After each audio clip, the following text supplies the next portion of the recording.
I'm Andy, and this is Beard of Kanto. And today, I'm going to go over a topic that it's something that I've kind of been involved in for a little over a year now, and I think what I've learned through it, I can help a lot of people. Just giving some tips, kind of share my journey a little bit, maybe share some gotchas and stuff like that. But basically, I'm going to be talking about selling on TCGPlayer today.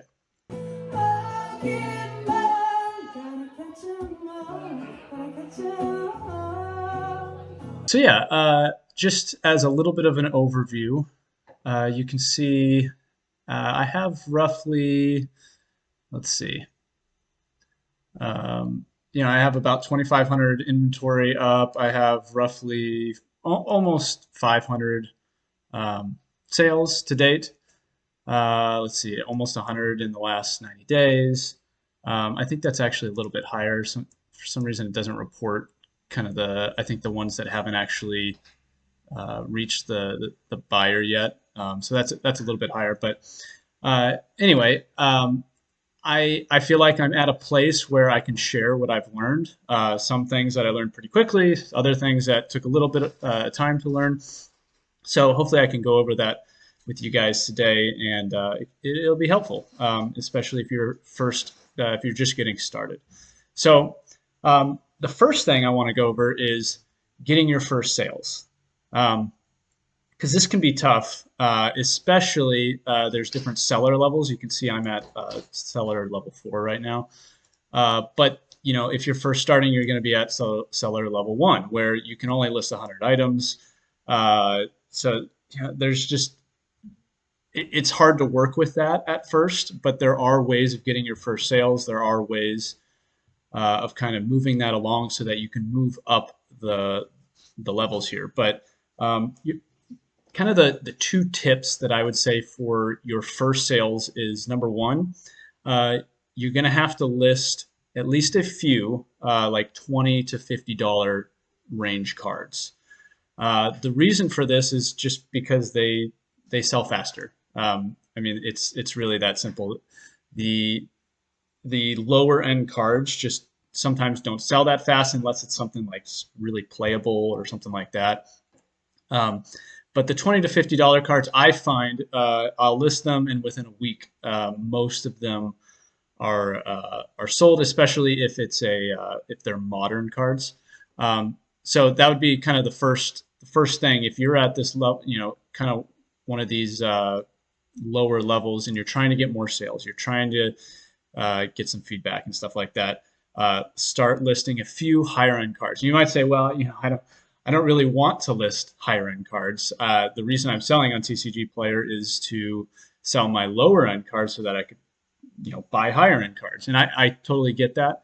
But I think you kind of have to just bite the bullet on some of these and sell some of those,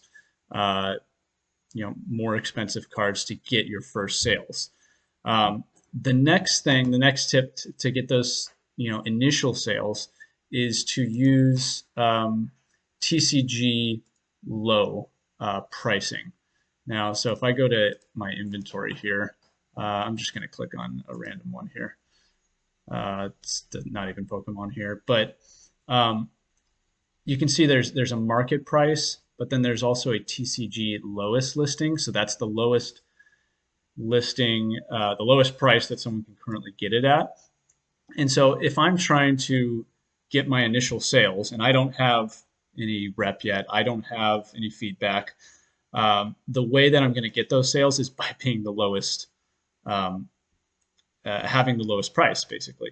So most people, when they go to, they search a card, they're going to see the lowest listings first. So if you're the lowest listing, you're going to be at the top of the page, even if you don't have good feedback yet, even if you don't have a lot of sales. So yes, you may take a little bit of a hit on how much you're making at first, but I think the kind of takeaway that I'm trying to put forward here is you're going to have to make a sacrifice at first with the cards you're putting up and the prices that you're putting up to get those initial sales. But I promise you, once you get those initial sales, and once you get a feedback and a rep, you won't have to do that. You will get sales without, you will get sales at market price, and you will get sales for lower end cards, not just those higher end ones. So yeah, those are kind of tips for getting your first sales. But then there's, moving up the ladder, right? It's difficult when you only have 100 items. But one thing I would say is, and this kind of goes with what I was talking about in getting your first sales, you're going to have to make some sales that you may lose money on. And what I mean by that is, let's say I have,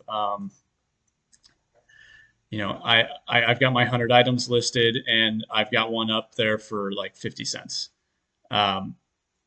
If I sell a 50-cent card, and I ship that out, even if I just use a plain white envelope, put a stamp on it, I mean, you're looking at like what, 90 cents, maybe $1, because it's like 70 cents for the stamp. And then you've got just supplies, top loader, all that kind of stuff. Maybe it's $1 or something like that to ship it out.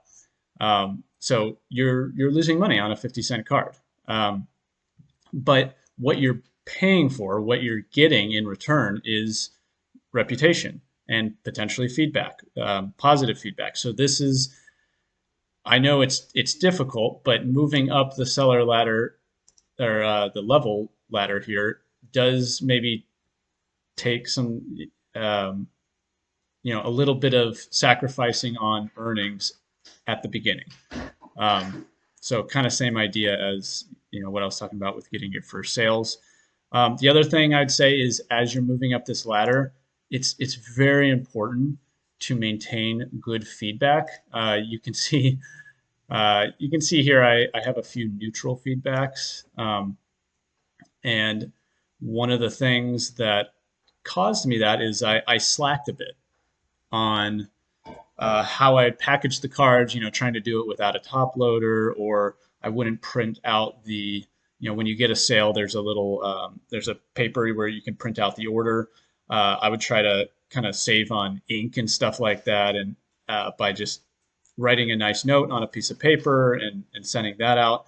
And not many people got mad about it, but one of them did, and that was enough to give me a lower feedback percentage here, and that actually took away my there's like a verified seller or something like that status on TCGPlayer. So as you're moving up these levels, I just strongly encourage you, even if it costs just a little bit more to ship stuff out, just a little bit more with packaging and stuff like that, don't slack on that stuff, because you want to get the good feedback and you want to maintain that as you're kind of moving up, because it really does matter and it makes a difference.